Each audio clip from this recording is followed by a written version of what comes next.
What is going on, YouTube? Big Red here, back from the happiest place on earth. That is right, I'm officially home from Disney World. It was the best 36 hours of my entire life thus far. And I am here to bring you your wacky weekend update.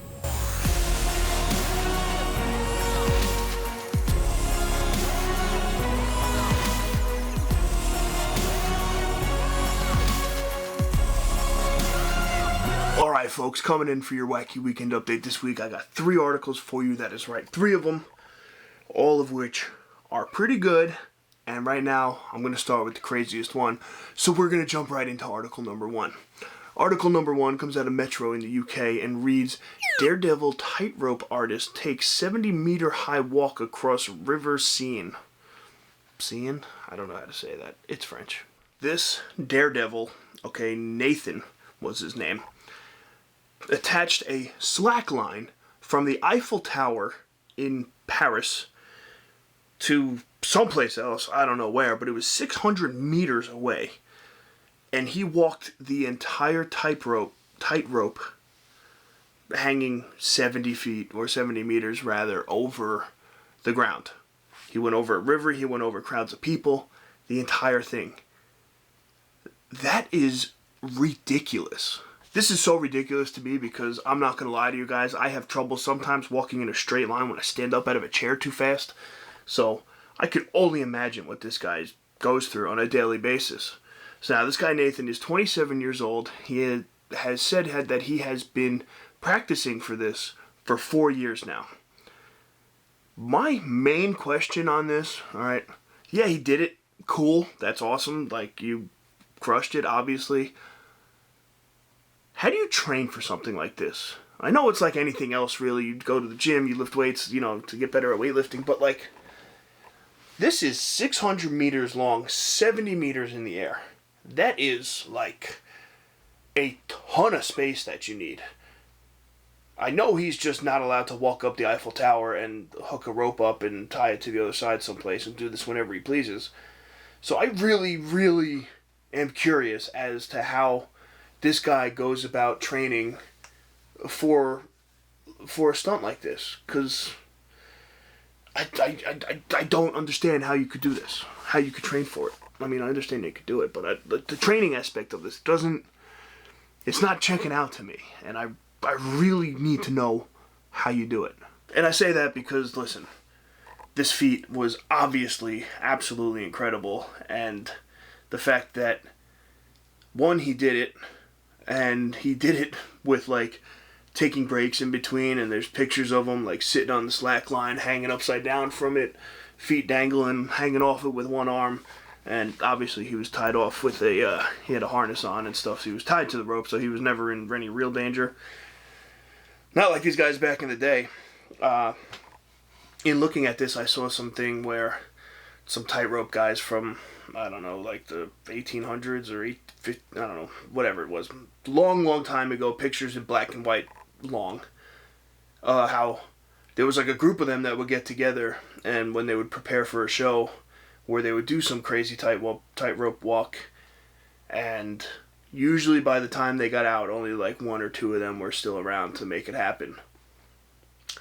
So luckily for Nathan here, okay, we've made some strides in safety equipment that you could use for this, but man, 600 meters from the Eiffel Tower over the river Seine, whatever it is, I have no idea how to say it, somebody please correct me in the comments, 70 meters in the air. That's pretty wild. I don't think I'd ever be able to do that. It just doesn't seem like me. A little more about this guy Nathan here. He has quite the bit of he's got quite the rap sheet for this stuff. Now, his most recent stunt was in 2019, and he walked a 150 meter high, 510 meter long walk between 2 skyscrapers in Paris, and that seems a little crazier to me. 150 meters in the air is pretty high. That's more than double what he did on this one. So that's kind of wild.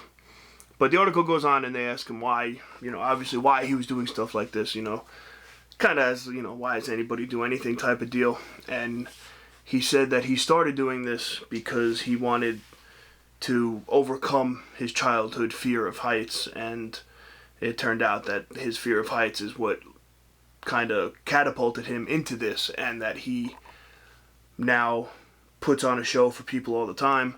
He has records that he holds, and that he thinks that doing something like this is such like a beautiful piece of art, and he wants people to be able to look at it and reminisce it and look back on this, which, dude, you walking on a tightrope in between the Eiffel Tower and some other building over a river. You freaking nailed it. On now to article number 2 for the week. Okay, article number 2 comes out of Sky News and reads, "Move it. Runway cow stops rush hour traffic on M25." So now, this article is clearly about exactly what the title says. Now, a cow had escaped from its enclosure and wandered its way onto M25, which is a motorway in London, and caused quite the scene. This cow was seen at 8:35 in the morning, I think it says. 8:35 in the morning, and police got tons of calls about it. So they went to check it out. Now, it turned out that this is rush hour over there in London. So, alright, M25 is clearly a major roadway for them, and it had to be closed down during rush hour to try and get this cow back to where it belongs. They said that they had to hold up about 20 minutes or so of traffic, which, if any of you are watching from New York, alright, if you're not moving for 20 minutes, you just got screwed by like an hour and a half. Alright, your time has now extended an hour and a half of getting to your destination, so there's that. So now the article states that this cow just literally jumped over a fence and made its way onto the motorway there, which, hey man, cow didn't want to be there anymore. What could he say? Had to get out. And who knows, maybe he was on the roadway hoping to get hit. I don't really know here. But it took 10 police officers, okay, to clear this cow off of the roadway. And I don't think it wasn't until the owner of the cow came that the cow responded to anybody. But like, imagine this, paint this picture, alright? London's a city over there, right? People know that. London's a city, pretty big city too. Popular, there's a lot of people there. Now, compare it to New York City, as you will. And imagine this taking place here in America, where a cow goes onto 495 and just stands in the middle of the road and stops traffic. This would be totally different. First of all, okay, the people here would not stop for the cow. They would go around the cow, nudge the cow with the car, try and get it off, whatever. But the people over there were like, nah, get the cow off. 10 cops to try and get the cow off. Guarantee if that happened here, you get 1 cop car at most. Maybe, maybe 2. Who knows? But it's just pretty funny that 1 cow shut down the entire motorway in London, and people don't really seem to be bothered by it. It's kind of like a normal occurrence there, I guess. On now to the third and final article of the day, and this is probably the most outrageous thing I've ever seen. So, this one comes out of wavy.com and reads, "World's whitest paint could eliminate need for home air conditioning." You're telling me that paint will eliminate the need for air conditioning? Not buying it. Not buying that one, alright? Coming from a rather large human being that always needs air conditioning, as you could probably tell on camera, I am sitting here with no air conditioning currently and dying. But you're telling me that this paint is so white that it does not, it just doesn't make things hot? I'm not buying it. Not buying this one bit. Now, going on to read the article, alright, I went and I saw that right now what their plan is that this is a reflective paint. Okay, what it is meant to do, it is meant to reflect solar radiation. Solar radiation heats things up from the sun. Alright, science with big red, check it. So solar radiation is supposed to reflect the solar radiation to make things less hot. Now this paint that they came up with, the guys from the University of Purdue, crazy name, no idea how to say it, not even going to try. So we'll call him Doc Ock.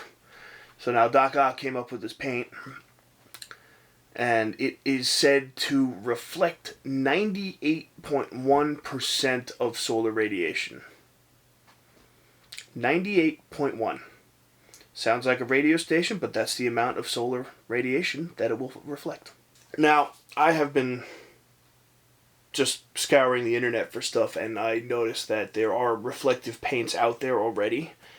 So, did some research, looked it up a little bit, saw that there are reflective paints already, and they are said to do the same thing. So this, I guess, is legit. If Sherwin-Williams is going to put their name on it, it has to be. The percentage, though, is way different. So right now, the reflective paints that are out there they reflect like 80 to 90% of solar radiation. And if Doc Ock's paint here is supposed to reflect 98.1%, that is damn near a 10% increase. That's pretty huge. Definitely pretty huge. The kicker, really, with this entire thing is the fact that now, with the creation of this paint, now, in the article, alright, listen. In the article here, it says that the whole goal was not to create the whitest paint ever. That was not the goal here. The goal was to create the most reflective paint percentage, however you say it, I don't even know. So, to have the highest reflection rate percentage, and it just so happened that by having this high of a reflective percentage, if I could freaking speak, that would be good.